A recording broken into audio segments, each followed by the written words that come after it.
Hey, what's going on, guys? Hope you guys are having a great week. Um, didn't have a Wednesday workout last week, as I explained in class. I wanted everybody to kind of enjoy their Thanksgiving Day week. Not really have anything, really more focused on family time. We had a pretty good workout this the Sunday before, so I felt like a full week off would be well deserved. We went into this Sunday kind of resetting some technique with our air squat, and then we went into a 15-minute workout where everybody worked very hard. I think we got a lot accomplished, some complex movements in there with some kind of elementary movements as a precursor to the push press, and then the V up. So those are all movements. It's all like I said in class, it's quarter extremity. So I'm very proud of everybody's effort, of course. But let's talk about this week's Wednesday workout. We're going to do a Tabata. We haven't done one of those in several weeks. We're going to do 3 separate movements of Tabata. Tabatas traditionally work for a certain amount of time, a certain amount of rest, and repeat that for a fixed amount of rounds. And we're going to do 8 rounds this week of 20 seconds on with a 10-second break. And in between each one of those movements, we're going to take a 1-minute rest, so you kind of get enough time to transition from one movement to the other, as well as kind of let the body kind of bring itself down, maybe gather your breath if you need it, and then you can get kind of focused onto the next movement. The first movement that we're going to do is a glute bridge. We're going to go back to, if you think about all these 3 movements that we're going to use, they're going to be more accessory pieces. The first movement is going to be a glute bridge. Like I said, really want to focus on getting those hips as high to the ceiling as we possibly can. So really try to drive those heels into the ground while you, again, drive those hips up, really squeezing the hamstrings and glutes. And then when we come back down from that, we really want to try to get our spine fully contracted down onto the mat or onto our floor before we press back up. I don't want a lot of arching here. I really want the hips to move along with the rest of your body in one plane of motion, rather than kind of arching the spine as when we push the hips up. That's not really conducive. Really try to keep that core tight as we press up, but also try to think of squeezing those glutes and hamstrings, okay? Those are the moves that we're really working on today, glutes and hamstrings, okay? If you feel comfortable with putting a dumbbell on your lap or a plate on your lap or any type of, a kid, you can grab a kid and put them on your lap. Feel free to do so, but use caution if you do something along those lines. Next movement that we're going to go into is a plank hold.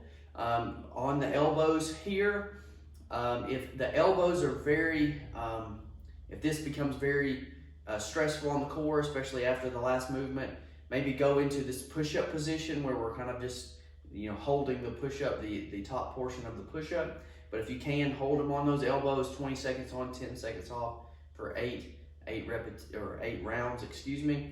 Again, try to focus on breathing if you can. I know it gets hard in this position, but we really want to keep that core tight, okay?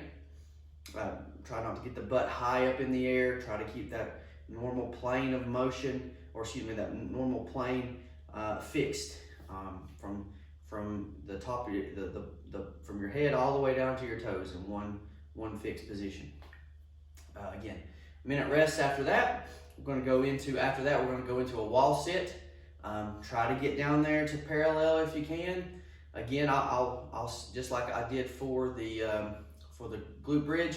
If you want to add a weight to your lap during this one, sure, go ahead. But again, be cautious. Don't go for it if we're not feeling well that day. But we're going to sit for 20 seconds, rest for 10, round for 8.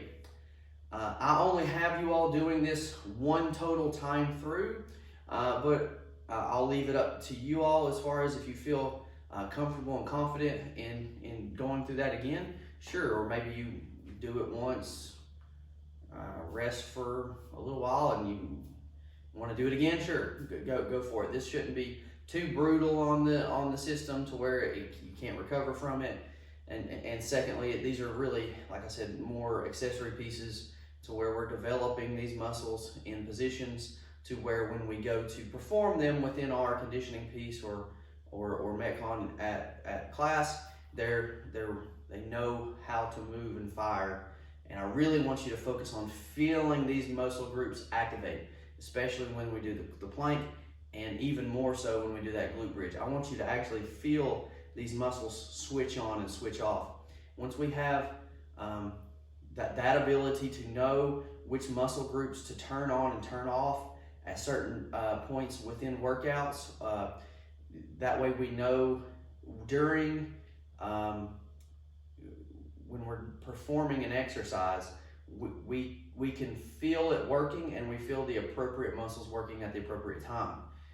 As an example, if we do a deadlift, we really want to feel these glutes and hamstrings firing and not so much the lower back. So if I feel like my hamstrings and glute, I don't feel them turning on, chances are I'm probably using the wrong muscle groups to lift the weight. So and most of the time that's probably going to be on the lower back or something along those lines, the wrong muscle group, or even the spine could be taking a brunt of the load when we don't want that to be the case. We want these muscles to be working. So as always, guys, have fun with it. If you have any questions or comments or anything, hit me up. I'll be glad to give you whatever advice that I can provide. Other than that, we'll have a great week. We'll see you at the gym this upcoming Sunday from 4 to 5. If I don't hear from you guys, have a great, blessed rest of your week. God bless.